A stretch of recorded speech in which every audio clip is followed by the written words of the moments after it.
राजेश बहुत दुखी हो रहा था। वो शिल्पा को भी बार बार डांटे जा रहा था कि शिल्पा ने उन्हें क्यों जाने दिया। राजेश ने बार बार कैलाश को फ़ोन करा पर उसका फ़ोन लग ही नहीं रहा था। राजेश ने कहा कि देखो ना, भैया का फ़ोन भी नहीं लग रहा, अब मैं उनसे कैसे कांटेक्ट करूं, और तुमने उन्हें जाने क्यों दिया, और उन्हें भी क्या ज़रूरत थी जाने की। तो फिर शिल्पा ने वो ड्रेस वाली बात बताई कि दीदी असल में ड्रेस लेने के लिए वहाँ गई हुई हैं। यह सुनकर तो राजेश को और ज़्यादा गुस्सा आ गया। तो राजेश ने कहा कि ना, अब बताओ तुमने क्यों उन्हें जाने दिया, ड्रेस की कितनी सी ड्रेस के लिए तुम यहीं से कोई ड्रेस खरीद लेती। शिल्पा ने कहा, मैं नहीं चाहती थी कि वो जाए, मैं खुद उन्हें बार बार मना कर रही थी, पर मेरे मना करने के बाद वो चली गई, तो अब बताओ मैं क्या करूं। अच्छा, एक काम करो, आप रामपुर फ़ोन लगा दो माँ को, वो लोग जैसे ही रामपुर पहुंचेंगे आप उनसे बात कर लेना। अभी हो सकता है यहाँ पर इतना मौसम ख़राब है, इसी वजह से सिग्नल नहीं मिल रहा हो और फ़ोन नहीं लग रहा, तो आप रामपुर फ़ोन लगा लीजिए। और चलिए, आप रामपुर फ़ोन लगाइए, तब तक मैं आपको आपका खाना लगा देती हूँ। यह कहकर शिल्पा खाना लगाने के लिए किचन में चली गई। यहाँ राजेश ने रामपुर फ़ोन लगाया। रामपुर में शिल्पा की माँ ने फ़ोन उठाया। राजेश ने कहा, हेलो माँ, मैं राजेश बोल रहा हूँ। माँ, यहाँ से भैया और भाभी दोनों रामपुर जाने के लिए निकले हैं, तो वो लोग जैसे ही वहाँ पहुँचे आप प्लीज़ मेरी उनसे बात करा देना। मैं उन्हें कब से ट्राई कर रहा हूँ पर उनका फ़ोन ही नहीं लग रहा, क्योंकि मौसम बहुत ख़राब है। यह सुनकर शिल्पा की माँ ने कहा, अरे ये क्या कह रहे हो, मौसम तो यहाँ भी बहुत ख़राब है, ऐसे ख़राब मौसम में इतनी रात को ये लोग यहाँ आने के लिए क्यों निकले, और वैसे भी तुम्हारी एनिवर्सरी के फंक्शन के लिए तो बेटा हम लोग आने ही वाले थे, फिर रागिनी यहाँ क्यों आने के लिए निकली।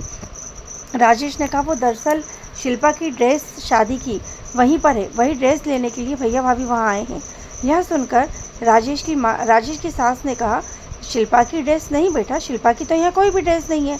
हाँ, पहले ज़रूर शिल्पा की और रागिनी की दोनों की बहुत सारी ड्रेसें यहाँ थी, पर हम जब चिराग के पहले बर्थडे पर शिमला आए थे तब हम सारी ड्रेसें उन लोगों को दे गए थे, अब तो यहाँ कोई ड्रेस नहीं। यह सुनकर राजेश चौंक गया। राजेश ने कहा, लेकिन शिल्पा ने ही कहा था कि उसकी शादी की ड्रेस आपके यहाँ है, और वही ड्रेस लेने के लिए तो भैया भाभी वहाँ आए हैं। तो उसकी माँ ने कहा, नहीं बेटा, यहाँ कोई ड्रेस नहीं है, खैर तुम चिंता मत करो, वो लोग जैसे ही यहाँ आते हैं मैं तुमसे उनकी बात करा दूँगी। यह कहकर उन्होंने फ़ोन रख दिया। शिल्पा जब खाना लेकर आई तो राजेश ने ज़ोर से चिल्लाते हुए कहा, शिल्पा तुमने झूठ क्यों बोला, तुम्हारी शादी की तो कोई ड्रेस वहाँ नहीं है। अभी मेरी तुम्हारी माँ से बात हुई और उन्होंने कहा कि तुम्हारी तो सारी ड्रेसें वो यहाँ दे गई थी, फिर तुमने झूठ क्यों बोला। शिल्पा ने कहा, अरे हो सकता है वो दे गई हूँ, मुझे ध्यान ही नहीं है, मैंने यहाँ देखा मुझे नहीं मिली, तो मुझे लगा कि शायद मेरी ड्रेस रामपुर में होगी, और मैंने तो बस दीदी से यूँ ही कहा और वो जाने के लिए निकल भी गई। यह सुनकर राजेश बहुत ज़ोर से शिल्पा को चिल्लाने लगा और उसने कहा, तुम पागल हो गई हो क्या, तुम जानती भी हो मौसम कितना ख़राब हो रहा है, ऐसे मौसम में इतनी रात को बोले कि एक छोटी सी बच्ची को लेकर गए हैं, तुमने सोचा भी है, उनका फ़ोन नहीं लग रहा। अब शिल्पा को बहुत तेज गुस्सा आ गया। शिल्पा जोर से चिल्लाकर कहने लगी, राजेश तुम कहना क्या चाहते हो, क्या मैंने उन्हें जानबूझ के भेजा है, और ड्रेस तो सिर्फ एक बहाना था, दीदी का भी बहुत मन था वहाँ जाने का, दीदी बार बार कह रही थी कि उन्हें रामपुर जाना है, रामपुर जाने का उनका बहुत मन था, और दीदी का ही क्या, मेरा भी बहुत मन था रामपुर जाने का, पर क्या करूं, चिराग इतना छोटा है, मौसम इतना ख़राब, इस वजह से मैं नहीं गई। और तुम्हें तो मालूम है ना कि हम 5 साल पहले रामपुर गए थे, उसके बाद से हम दोनों बहनें रामपुर नहीं गए, तो फिर मैं उनको मना नहीं कर पाई।